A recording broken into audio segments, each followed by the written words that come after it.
I think that's a really good question. Well, it's like our families are dysfunctional.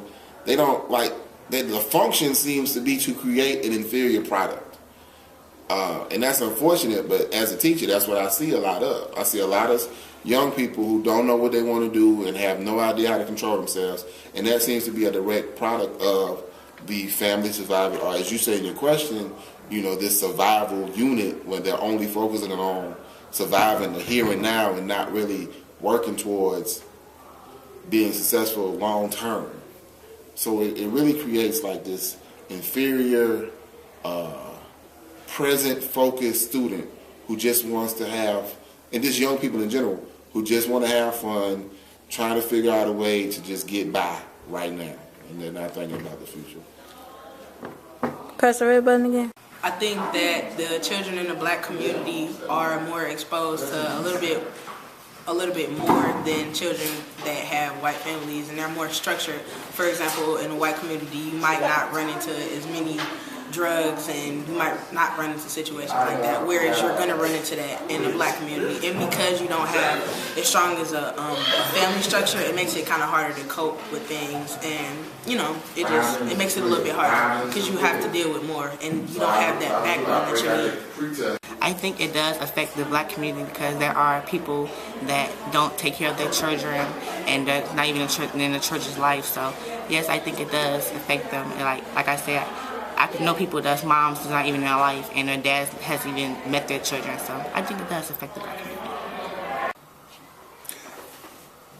The social, economic conditions of African American men can, in my opinion, are greatly and is greatly attributed to the high incarceration rate of our black males, specifically from the ages of 18 to 24 years of age. However, this social conditioning is really reflective of the systematic disenfranchisement of black men in America that goes back generations, going back to the Willie Lynch theory of 1712 of divide and conquer, where the mentality of black males was not only altered, but the social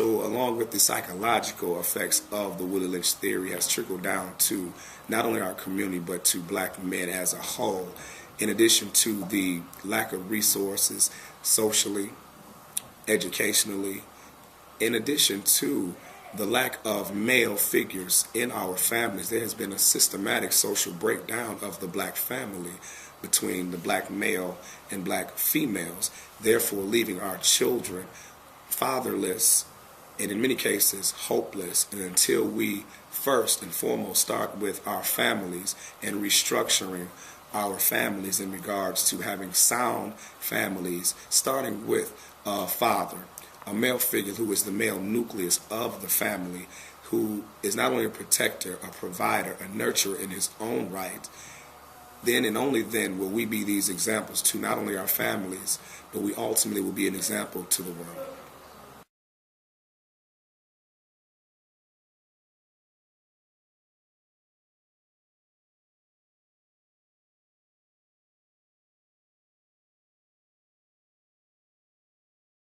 Yes, I do believe that the majority of African American men are males do overuse sex as a means of achievement, primarily because they've been limited in other spheres of influence, like their education. Normally they're alienated from education. They don't like education. They hate education. So as a result, they're not very successful when it comes to education. So, that is compensated with sex. Economically, a lot of African American males don't have really successful or affluent careers. So they tend to compensate for this with sex and having as many women as possible. A lot of us didn't have proper role models growing up, and our role models were womanizing people who had a whole bunch of women, and we thought it was cool. So we imitate that. Yes, I feel like the majority of black men use sex to make them feel like more of a man. Simply because in the black community, men don't have a lot of rights, I want to say. I mean, they have rights, but it's certain things that aren't acceptable in the black community and certain things that you can't have. So if you wanted to get out and get a white-collar job, you know, you might not be able to do that, and that very well might play a role on how, you know, what makes a man feel like a man. You know, if he can't come home and provide for his family, which is what men generally tend to do, or they say they want to do, if they can't do that, they might look for other outlets to make them feel like more of a man.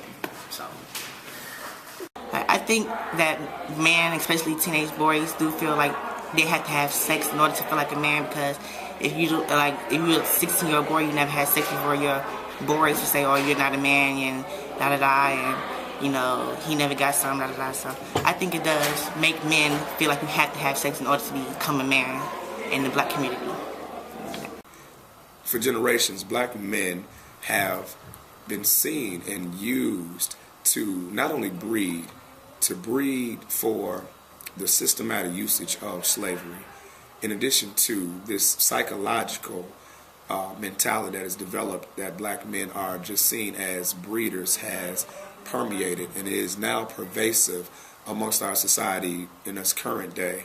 As far as black men being seen as just breeders in our current society is really an issue that we need to address as the current generation of black men and black leaders. The astronomical numbers of children being born out of wedlock to unwed mothers really speaks volumes to the current situation that we are dealing with as far as within our people. But I do not believe that black men are strictly breeders. We are fathers, we are young men, we are brothers, sisters, we are sons, we are men of purpose, and we need to eliminate the ideology that we are placed here for the purpose of breeding. And as far as black men using sex as a dominant entity in how we matriculate throughout society really is a shame, and really does not speak to the essence of the root of our issue. Our issue is we need to again become sound members of our families, be strong men, and really control not only our sexual urges that may allow us to really have other issues as far as teenage pregnancy, unwanted pregnancies, different things of that nature. But however, we need to begin to educate our young men, teach them the role of black men in our families, in our society, in our communities, and in doing so, we begin to plant a new seed and allow that seed to come to fruition and to grow and to nurture the future generations. And teach our young men that you are here for a purpose. And we are not just breeders. We are not here to reproduce and leave unwed situations that aren't accountable in society. And then and only then will we rise and create a new generation of leaders.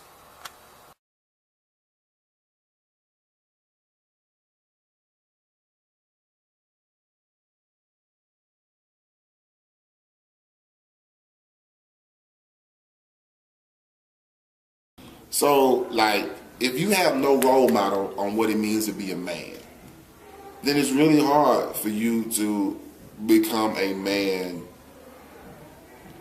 It's possible, but it's hard. So, like, we react in a lot of different ways. Like, for example, one way we think manhood means you have a whole bunch of women. So we tend to have a whole bunch of women. We may think manhood means being a thug and being hard.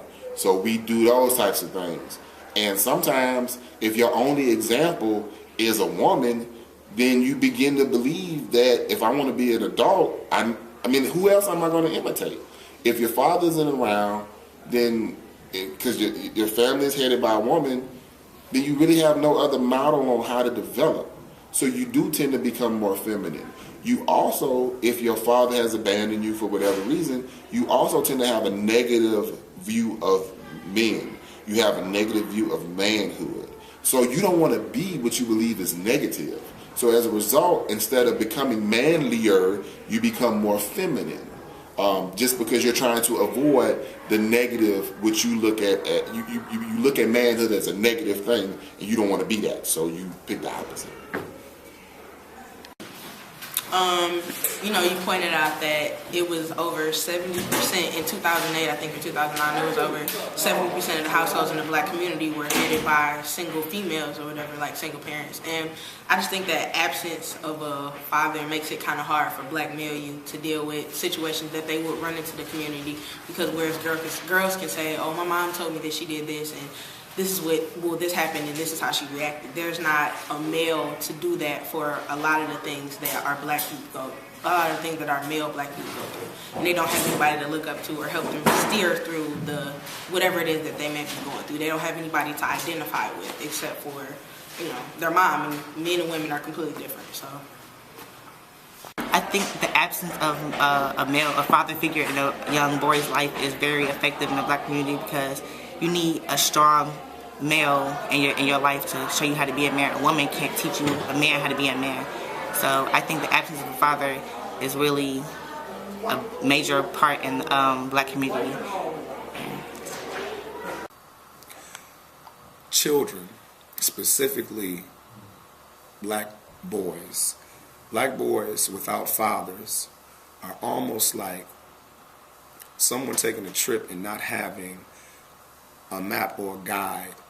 Black fathers are the patriarchs of not only the universe, but specifically with our children. And it is a travesty that our children, male or female, that grow up without fathers in their lives. And this is I believe a main contributor to why there is a disproportionate number of our African American males incarcerated at state and federal penitentiaries at this point. And this trickles down to the black family as a whole. A good reason, and a number of reasons, and a plethora of issues surround the very issues and absence of a black male influence. And the women, our black women, bear the burden of raising the families without a father figure in the home. Therefore, the offset of this, our children are suffering, specifically our boys. They need strong fathers who are protectors, who are mentors, who are breadwinners, who are our examples of men. And if black boys don't see this example, they cannot be taught or shown this example by our black women. They can gain strength, the nurturing and love and support from our black women, which they have done since the beginning of time. But only a man can be that example to our children.